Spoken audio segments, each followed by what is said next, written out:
Así que todos aquellos que tengan Biblia y quieran acompañarme en la escritura, nos vamos al libro del Génesis, al capítulo 6 y el verso 12 en adelante. Dice así la palabra del Señor. Dice: y miró Dios la tierra, he aquí que estaba corrompida, porque toda carne había corrompido su camino sobre la tierra. Dijo pues Dios a Noé: he decidido el fin de todo ser, porque la tierra está llena de violencia a causa de ellos, he aquí yo los destruiré con la tierra.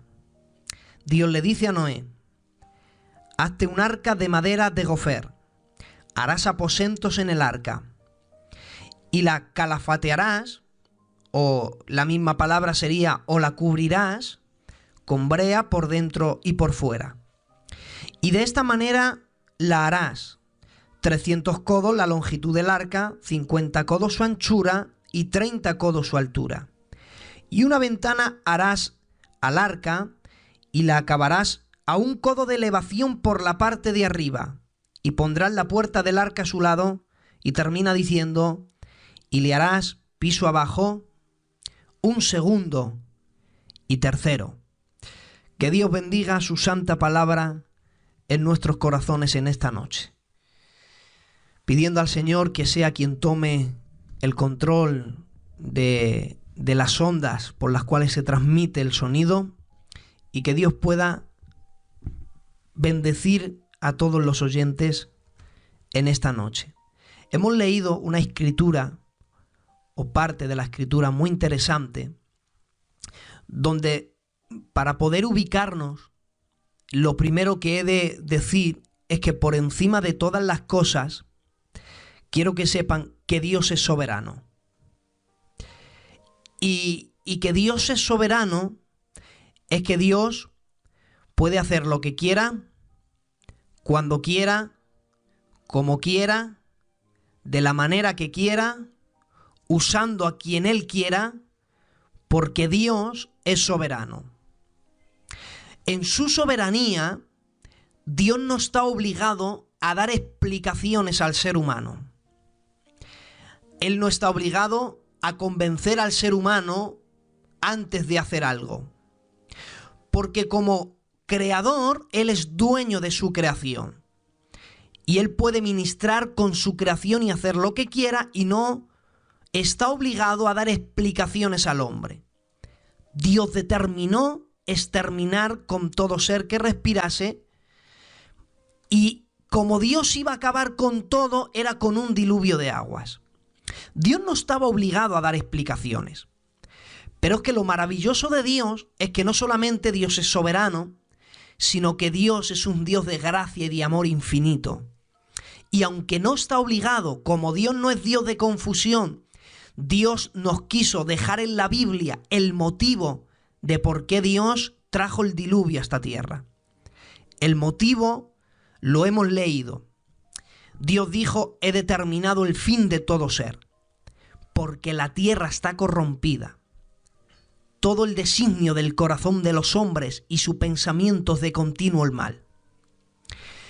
En los días de Génesis capítulo 6, no se sabe cuántos seres humanos había en la tierra. Sí podemos hacer una hipótesis basándonos en la Biblia. Jesús dijo en una ocasión: como en los días de Noé, así será la venida del Hijo del Hombre. Entonces, Jesús nos ubicó que en los últimos tiempos, cosas que sucedieron en los días de Noé, sucederán en los últimos tiempos. Y a mi juicio, y creo no equivocarme con la palabra que voy a decir, creo que estamos viviendo en los últimos tiempos. O sea, la maldad, la tierra está corrompida delante de sus moradores.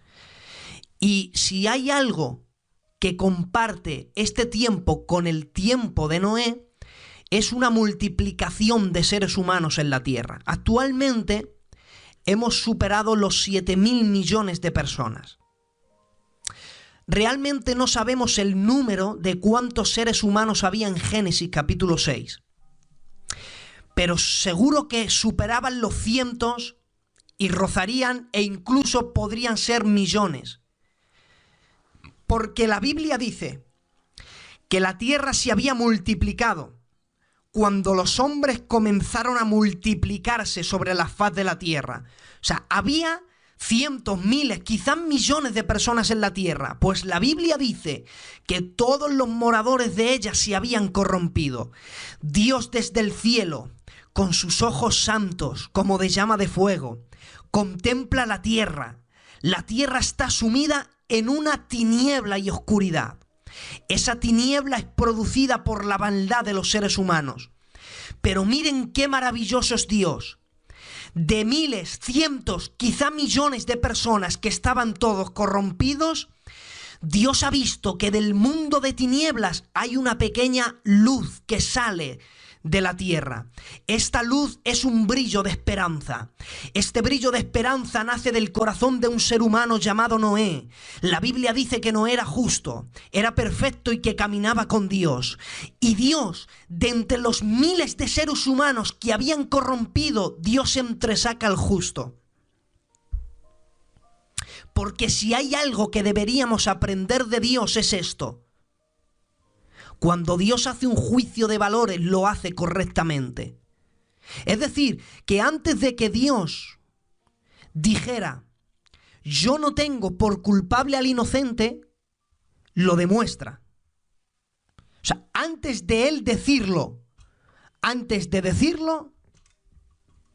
lo demuestra librando la vida de Noé. Muchas veces, hermanos, hemos oído la típica palabra, la frase, vente a la iglesia. Y dice, ¿para qué si son todos iguales?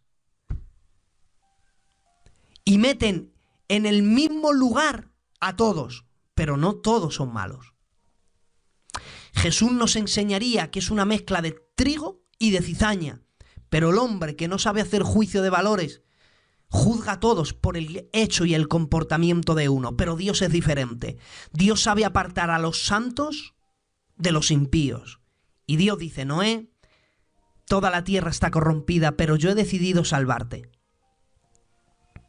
Dios había decidido salvar la vida de Noé.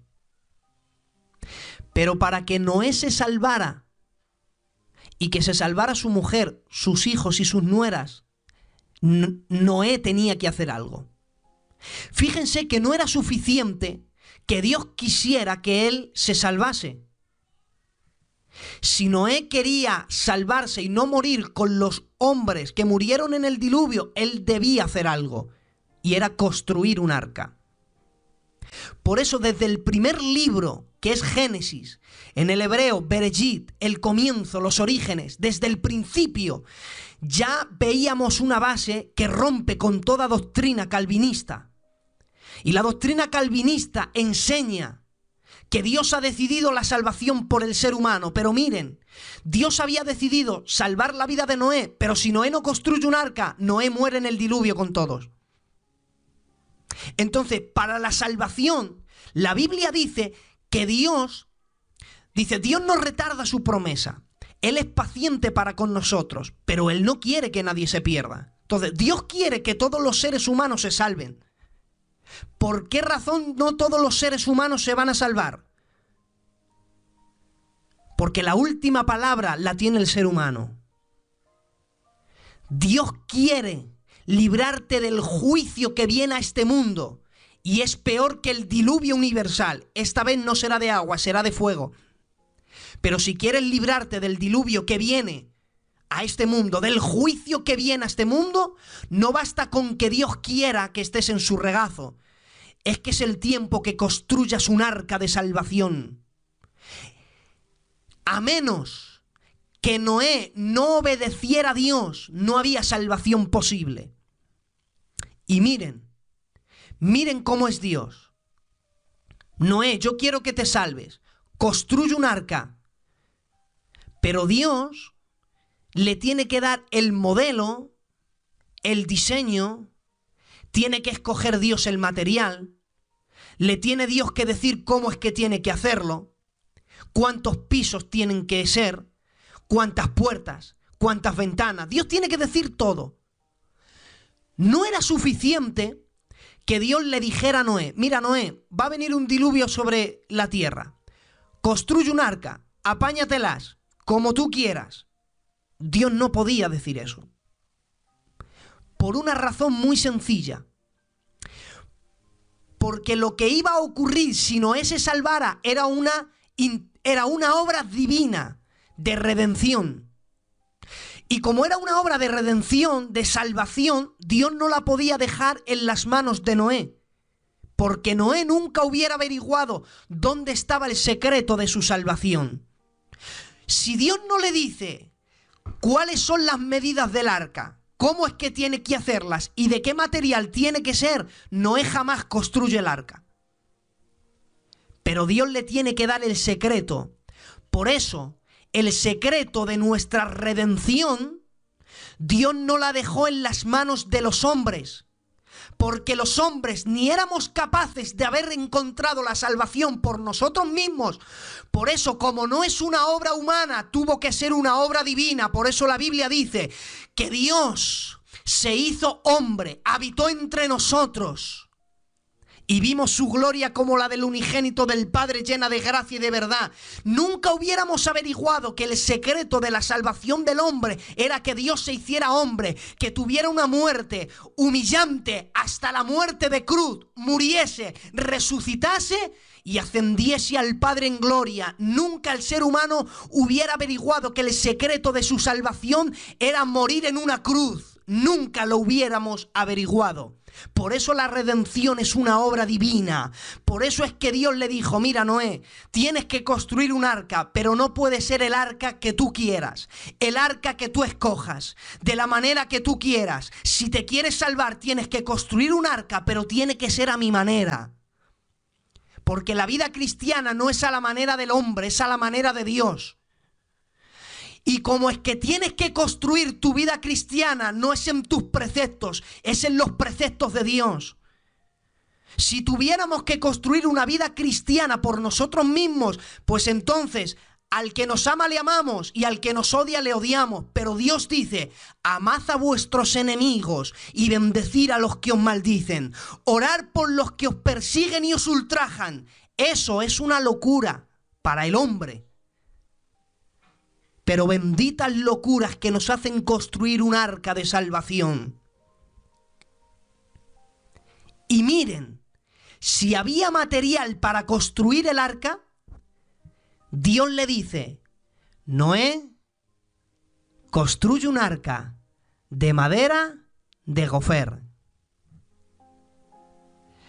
Miren, los evolucionistas, los que se basan en el origen de las especies de Charles Darwin, donde nos dice que somos el producto de la evolución, que evolucionemos a partir de un homínido, en fin. Se llama teoría porque no es demostrable, es una teoría, por eso se llama teoría.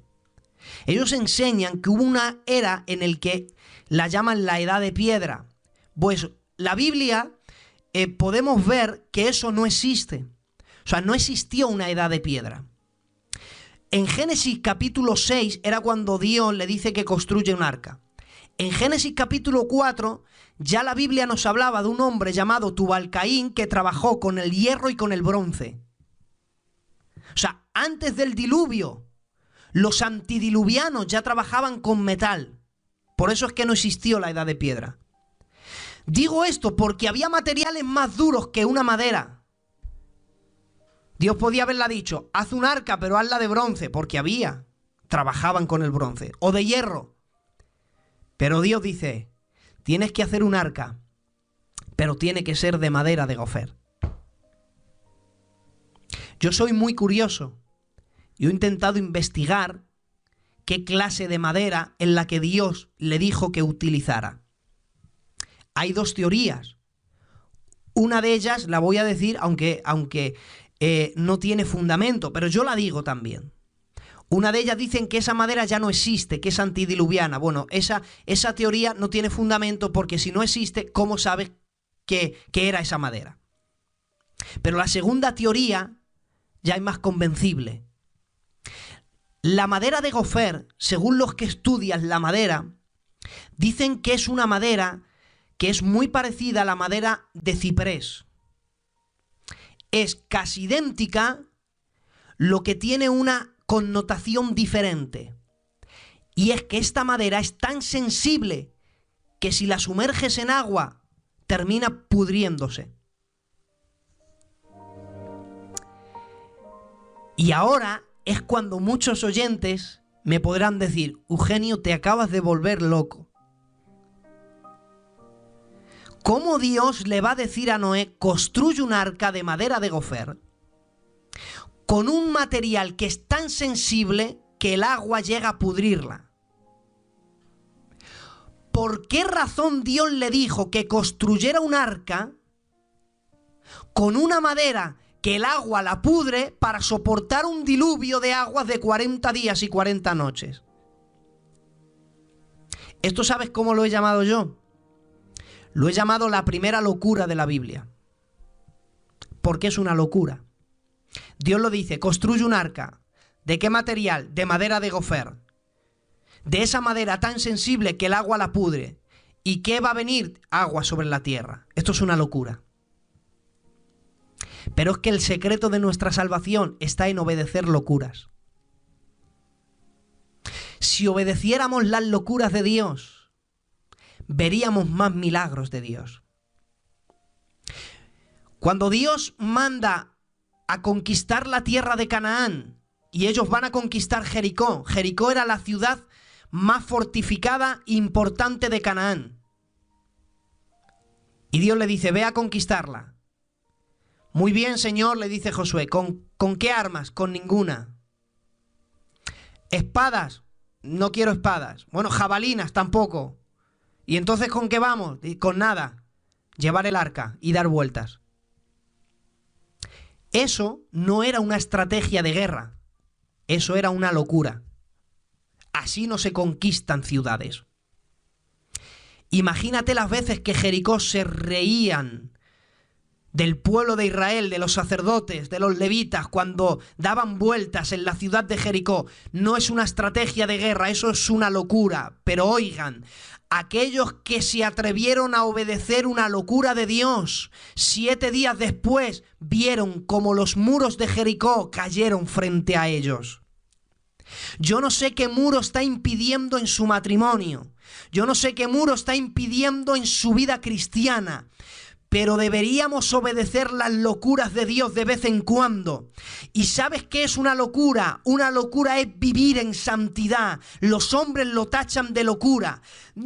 Que no es para tanto, que no hay que ser tan fanático. Y nos tachan de locos a los cristianos. Pero es que el secreto de nuestra salvación es obedecer locuras. ¿Y cómo que locuras? La Biblia dice que la palabra de la cruz, ¿qué es? Dice: la palabra de la cruz es locura el que se pierde. Por eso, para los que no entienden, para los que tienen el entendimiento cegado, nosotros somos personas que obedecemos locuras, pero benditas locuras que obedecemos, que nos librará del diluvio que viene a este mundo. Hazte un arca de madera de gofer. Pero Señor, que el agua pudre esa madera. Y dice Dios: ya, pero yo te voy a dar un secreto. Que ninguna vez, mira, aunque hubieran pasado 1.000 millones de años, Noé nunca hubiera averiguado este secreto. Por eso es que esto es una obra divina. Dios le dice: vas a coger esa madera, la vas a cubrir con brea por dentro y por fuera. Y cuando la cubras vas a unir sus juntas. Aquí hay 2 principios hermosos. Miren, la brea, actualmente la brea es negra.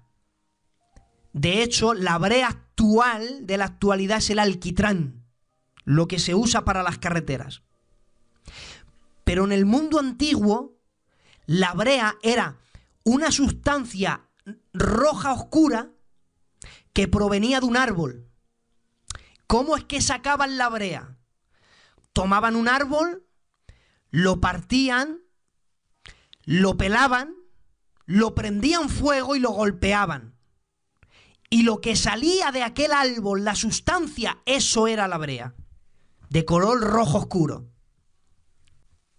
¿Saben ustedes que cada uno de los que estamos Yo, por ser el primero que estoy hablando, y ustedes que me están escuchando ahí al otro lado, todos somos esos trozos de madera.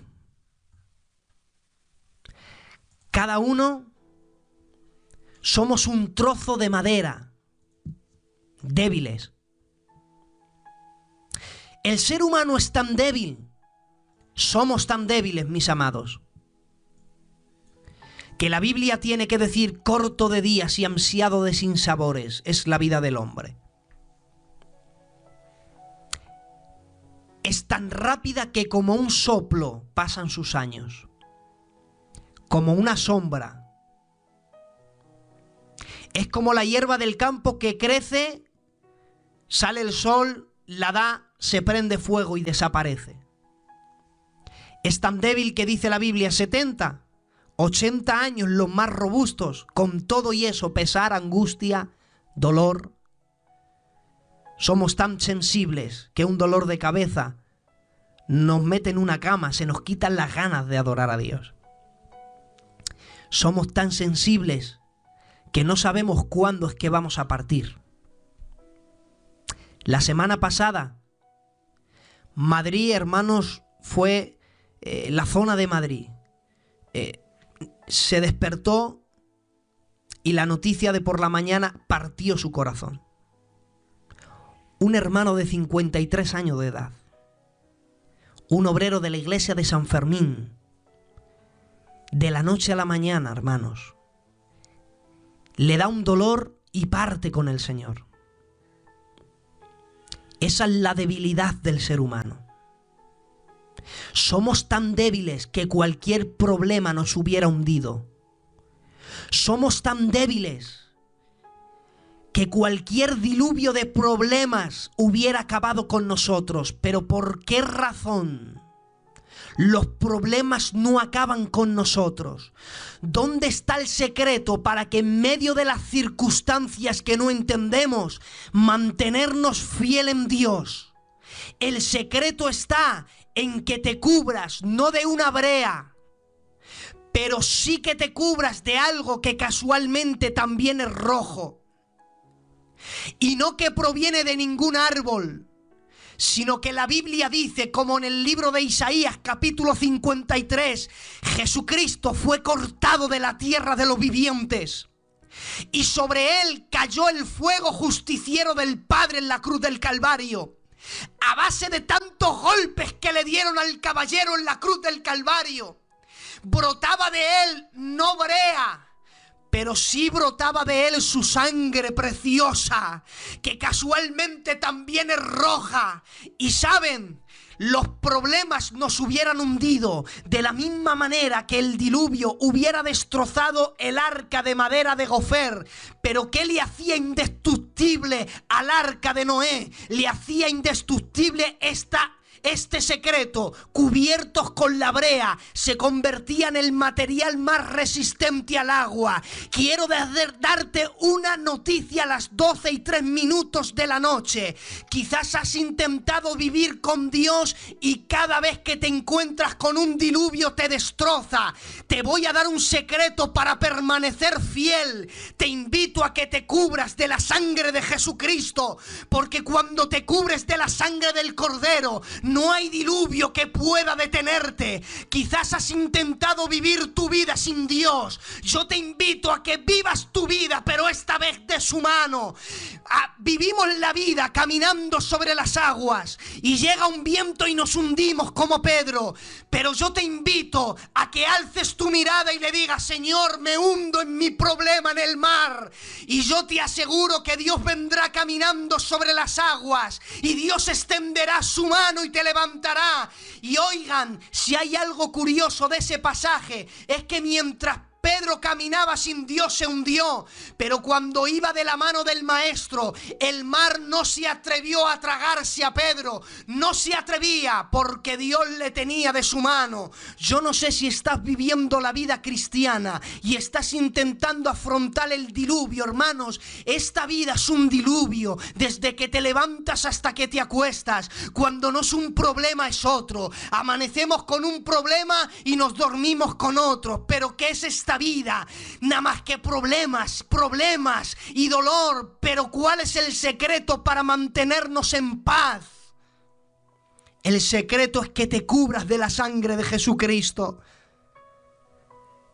Y miren qué secreto. La madera de gofer, que era lo más sensible, cubierto con eso, se convertía en lo más resistente. Pero no solamente la brea hacía de un material insensible un material fuerte, sino que también servía para evitar que el agua entrase dentro. Por eso es que la Biblia dice que cuando Moisés le meten en una arquilla de juncos, ¿con qué lo cubren? Dicen con asfalto y brea, y lo tiran al Nilo. ¿Por qué cubrieron la arquilla con brea? Para que el agua no entrase dentro y ahogase a Moisés. Entonces, la brea no solamente convertía la madera en un material resistente, sino que también era como impermeable. Evitaba que el agua entrase dentro y los ahogara a todos. Pero también tenía otra función maravillosa. Y es que sabes que el arca de Noé no era de una sola pieza. O sea, el arca no era una pieza. Eran muchos trozos de madera unidos por la brea. Separados sin brea eran muchos trozos de madera. Porque los seres humanos, separados de Dios, somos un trozo de madera, un material insensible. Pero si nos dejamos unir por la sangre del Cordero, dejamos de ser muchos trozos de madera para convertirnos en un arca de salvación. Por eso es que el arca es un tipo de la salvación, pero sin romper la doctrina, también podíamos aplicar que el arca de Noé también es un tipo de la iglesia. Porque la iglesia está en Cristo y quien está en Cristo es salvo. Por eso es que el arca eran muchos trozos de madera unidos por la brea, se convertían en un arca.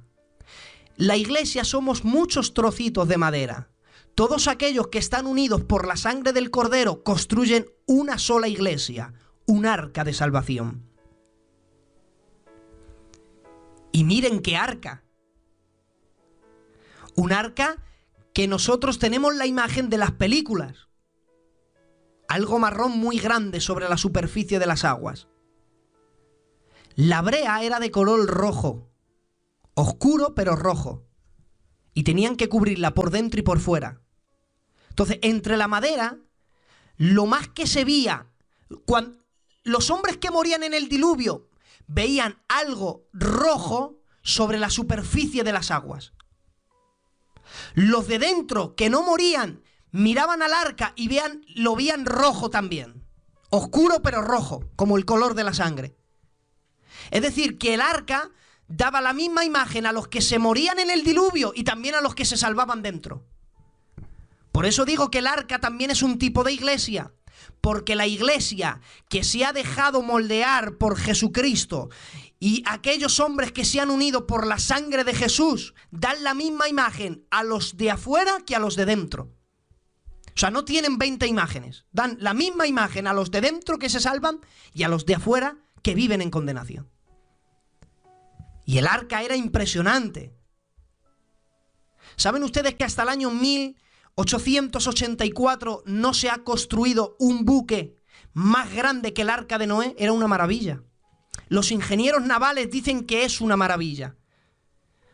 Para interpretar todo lo que hemos dicho de los codos, haciendo una imagen visual rápida, y quiero ir terminando. El arca medía 137 metros y medio de largo, 22 metros y medio de ancho, 13 metros y medio de alto.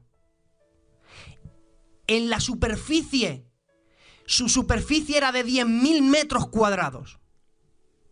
Para que se hagan una idea, 20 canchas de baloncesto podían caber dentro del arca. Era tan grande el arca que podía meter también 520 vagones de un tren, de un ferrocarril. Podían entrar dentro del arca, lo grande que era. Dice que tenía la capacidad para albergar a unos 35.000 animales de diferentes especies. Y dicen los ingenieros navales que en su totalidad podría haber pesado 14.000 toneladas. Todo eso lo construyó Noé con su familia. Y aparte de construir esa maravilla, hasta el día de hoy dicen que eso es una maravilla.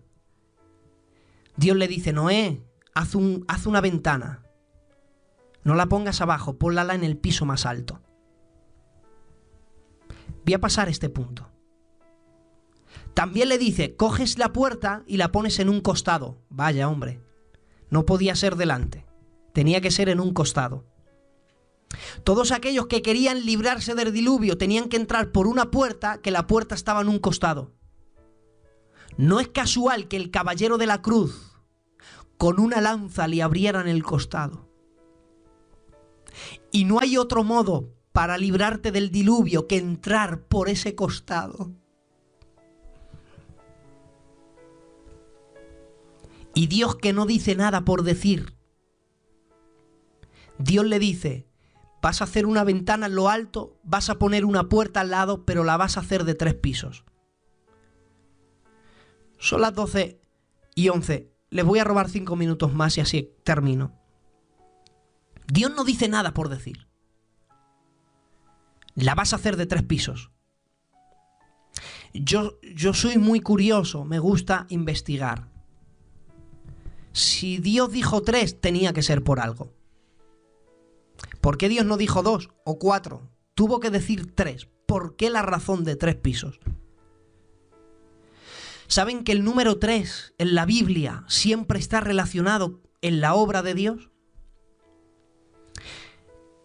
El número 3 aparece en la Biblia 467 veces. Y para que vean algunos ejemplos de lo maravilloso que es este número en la Biblia, Génesis capítulo 6, verso 16, Dios le dice: Noé, hazte un arca y hazla de 3 pisos. Génesis capítulo 9, verso 19, le dice: Noé, con tus 3 hijos y tus 3 nueras volveré a llenar toda la tierra. Génesis capítulo 15 le dice: Abraham, voy a establecer un pacto contigo. Necesito que me traigas animales, pero necesito que los años sean específicos. ¿De cuánto? Dice: de 3 años de edad, para establecer un pacto con Abraham. En el capítulo 18, cuando Abraham está sentado, la Biblia dice: he aquí Abraham alzó los ojos, he aquí 3 varones venían hacia él. Aquel día recibió la promesa de que te daré un hijo, Isaac. También la Biblia dice que cuando fue a sacrificarlo, dice la Biblia, y Abraham alzó sus ojos después de 3 días de camino y vio el lugar de lejos, el lugar donde sacrificaría a Isaac, el lugar donde moriría Jesucristo. En el capítulo 29 del libro del Génesis, la Biblia dice que Jacob se enamora de Raquel en el momento que Raquel estaba pastoreando 3 rebaños de ovejas. La Biblia dice que los pastores de Labán y los pastores de Jacob discutían. Para establecer Labán paz entre ellos, dice, los separó Labán a 3 días de camino y hubo paz. La Biblia dice que José fue metido en la cárcel. Dice la Biblia que le trajeron a él un copero y tiene un sueño y le interpreta y que le dice: de aquí a 3 días volverás a dar la copa a Faraón. El otro que lo oye, el panadero, dice: ¿y yo qué? Dice: no, de aquí a 3 días tu cabeza será quitada de los hombros. Si entramos en el libro del Éxodo, vemos que en el capítulo 3 Moisés es escondido, en el capítulo 2 Moisés es escondido ¿por cuánto? Por 3 meses, de modo que los egipcios no le encontraron. En el capítulo 3, verso 6, Dios hace su presentación, la primera vez que Él se presenta a sí mismo y dice: he aquí yo soy el Dios de Abraham, 1, el Dios de Isaac, 2, y el Dios de Jacob, 3. Por eso en el capítulo 5 y verso 3 Moisés le dice a Faraón: Faraón, deja salir a mi pueblo y vamos a ir al desierto. Dice: ¿para qué? Dice: para que camino a 3 días ofrezcamos a nuestro Dios sacrificios. La Biblia dice que hubo tinieblas en toda la tierra de Egipto. ¿Por cuánto? Por 3 días hubo tinieblas en la tierra de Egipto. Cuando Dios manda construir el tabernáculo era dividido en 3. Era el atrio, el lugar santo y el lugar santísimo. Por eso, como estaba dividido en tres, tenían que ser tres familias los encargados de cuidar el tabernáculo. Y la Biblia dice que eran la familia de Gersón, Coat y Merari, los gersonitas, los coatitas y los meraritas, encargados de cuidar el tabernáculo que estaba dividido en tres partes. Por eso cuando Josué quiere establecer división entre el pueblo, dice en capítulo 18 de Josué que los dividió en secciones de tres. Si vamos al libro de los jueces, vemos algo maravilloso. La Biblia dice en el libro de los jueces que hay un ejército de 32.000. Dice Dios, son muchos, me quedo con 300. Pero cuando Dios se queda con 300, Dios les va a dar la victoria con tres instrumentos: cántaros, teas y trompetas. Otra vez el número 3. En Primera de Samuel vemos que Dios le llama a Samuel cuando era niño. ¿Cuántas veces le llama por la noche? Le llama durante 3 veces en la noche: Samuel, Samuel, Samuel. Por eso, como le llamó 3 veces, el ministerio que recibió Samuel fue un ministerio trino. Él fue juez, fue sacerdote y también fue profeta. Por eso cuando Goliat viene delante de David, dice: tú vienes a mí con espada, lanza y jabalina. 3. Por eso cuando David y Jonatán se juntan, cuando es desterrado David, que le persigue su suegro, ¿qué le dice?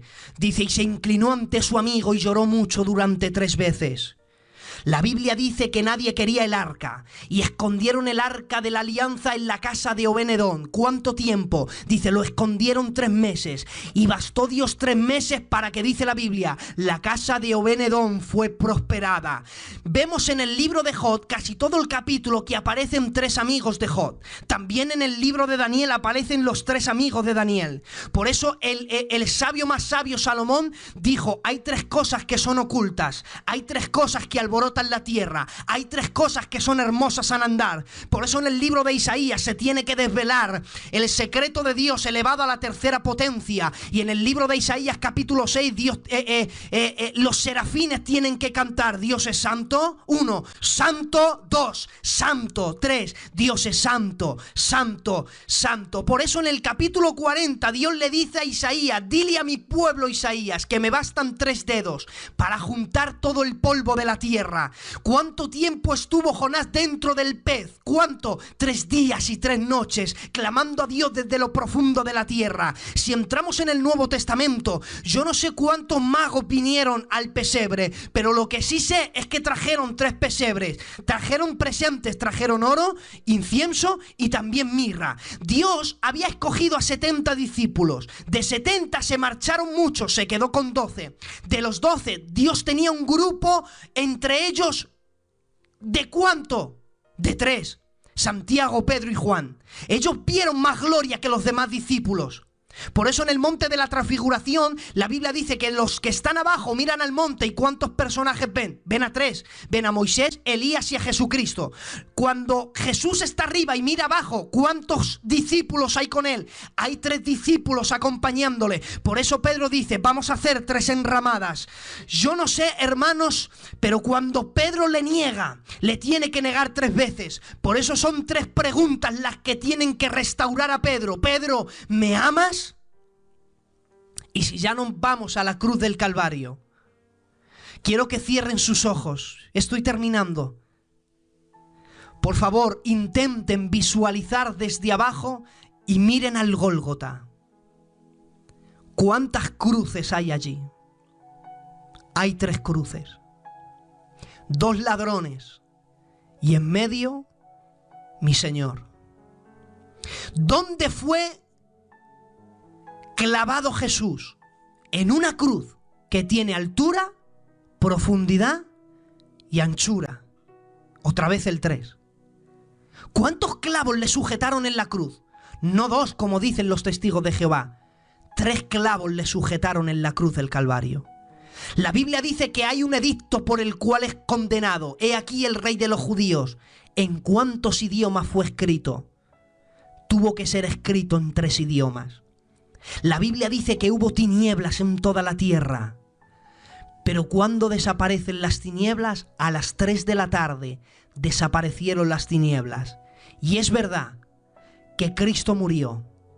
Pero la verdad más grande y más gloriosa sobre cuál se fundamenta el cristianismo es que al 3er día resucitó.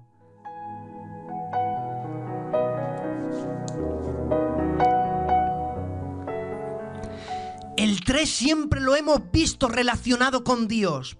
Dios Padre, Hijo y Espíritu Santo, Dios es trino. Por eso cuando Dios crea al hombre, lo crea tripartito, espíritu, alma y cuerpo. Dios crea el tiempo y dice, lo voy a dividir. ¿Pero en cuántas partes? En 4. Dice, no, lo voy a dividir en 3 partes. Pasado, presente y futuro. Dios da la vida al hombre y dice, la voy a dividir en 3 fases. Va a nacer, va a vivir y se va a morir. Según el apóstol Pablo, existen 3 cielos. Dice la Biblia, subí al tercer cielo. Y el tercer cielo es el cielo donde Dios habita. Por eso Jesús dijo, yo soy el camino, 1. Yo soy la verdad, 2. Yo soy la vida. Por eso es que Él un día dijo que Él es el agua de vida. ¿Sabes por qué a Él se le compara con el agua? La composición química es H2O. 2 de hidrógeno por 1 de oxígeno. Si se congela, es la misma composición. Si se vaporiza, es la misma composición. Es líquida, es la misma composición. Es decir, 3 manifestaciones de una misma esencia. En Malaquías dice, Él es el sol de justicia. Según los astrónomos, el sol se compone en 3 cosas: materia, calor y fuego.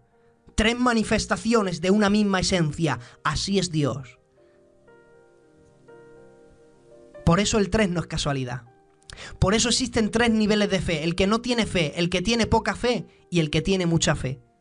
Y no es casual que en 3 ocasiones Jesús diga, hombres de poca fe, ¿por qué teméis? En otra ocasión, ¿por qué dudáis? En otra ocasión, ¿por qué os amedrantáis? Hay gente en la iglesia que vive en un nivel de fe en el piso de abajo del arca. Y es donde vienen los miedos, las dudas, los interrogantes. Pero Dios te invita a que subas de nivel, iglesia. Es el tiempo de salir del estancamiento. Y no es casual que en 3 ocasiones Jesús diga hombre y mujer de fe. En 3 ocasiones. Y después de que Jesús dijera grande es tu fe, había un milagro detrás. Creo que si viviéramos en el nivel más alto de la fe, veríamos más milagros. Como existen 3 niveles de fe, hay 3 niveles de productividad. La Biblia dice que hay quien produce al 30, hay quien al 60 y hay quien al 100 por 1. Y como hay 3 niveles de productividad, por eso es que hay niveles en la iglesia. No todo el mundo está al mismo nivel. Hay niños en Cristo, pero también hay maduros en el Señor. ¿Dónde estás viviendo? Yo te invito a que subas al nivel más alto del arca. Que no te quedes en el piso de abajo ni en el segundo. Sube al tercero si es que quieres ver por la ventana. ¿Sabes cómo interpretan los hebreos la ventana? La llamaban la luz del mediodía. ¿Sabes cómo también lo interpretaban? Como la sabiduría. La Biblia dice que la sabiduría pura y excelente que viene de Dios viene de lo alto. Si quieres tener sabiduría divina, Dios te está esperando en el nivel más alto del arca. Tienes que salir del estancamiento, iglesia. Tienes que leer más que nunca, estudiar más que nunca, consagrarte más que nunca, tomarte esta vida en serio. Y te prometo que vendrá una sabiduría de lo alto pura. Y la sabiduría que viene de lo alto, ¿sabes? Cuando la Biblia dice quien esté falto de sabiduría, pídela a Dios, ahí no tiene nada que ver con conocimiento bíblico. La Biblia dice, cuando os halléis en diversas pruebas, pidan a Dios sabiduría y Él dará abundantemente y sin reproche. ¿Sabes de qué sabiduría habla? Para salir de las circunstancias. ¿Quieres salir de la circunstancia donde te sientes encerrado? Claro que estás en el nivel bajo, ahí no hay ventanas. Me siento encerrado, no veo salida. Es que estás en el medio, es que estás en el segundo piso, ahí tampoco hay ventanas. Dios te invita a que subas al nivel más alto de la fe. Ahí sí hay una ventana, es una sabiduría que viene de lo alto, que llenará tu vida de entendimiento. Quiero dejarlo hasta aquí. Espero haber explicado bien la palabra. He resumido un estudio en un mensaje. Me ha costado mucho, pero si hoy la palabra les ha edificado, ha sido Dios. Porque hoy es unos días que yo no tenía pensamiento predicar. Por eso la Biblia dice que lo que damos, si no lo recibimos del cielo, no podemos hacer nada. Si la palabra te ha hecho mal, ha sido el Eugenio el que ha hablado. Pero si Dios te ha hecho bien con la palabra, te aseguro que no he sido yo, que ha sido Dios quien te ha hablado en esta noche. Padre, te doy gracias. Gracias por el privilegio de poder servirte. No sé lo que viste en mí para amarme tanto. Quiero terminar con una oración. Tanta paciencia. Señor, te doy gracias por el privilegio de poder servirte. Me hiciste deseable para ti. Espero, Señor, haberles bendecido hoy. Que todo lo que estaba reservado en la eternidad de tu amor haya tomado lugar en ellos. Bendice a cada uno de los moderadores de esta casa. Bendice a cada hermano y hermana que nos está sintonizando en estos momentos, 12 y 26 minutos de la noche. Bendice a las 34 familias que están conectadas. Ayúdanos a crecer, Señor, a los niveles más altos, donde tú nos esperas. Gracias, en el maravilloso nombre de Jesús. Amén. Familia de la Buena Semilla, ha sido un placer compartirles la palabra. Que Dios les bendiga y hasta la próxima. Adelante, moderadores, les cedo el micrófono.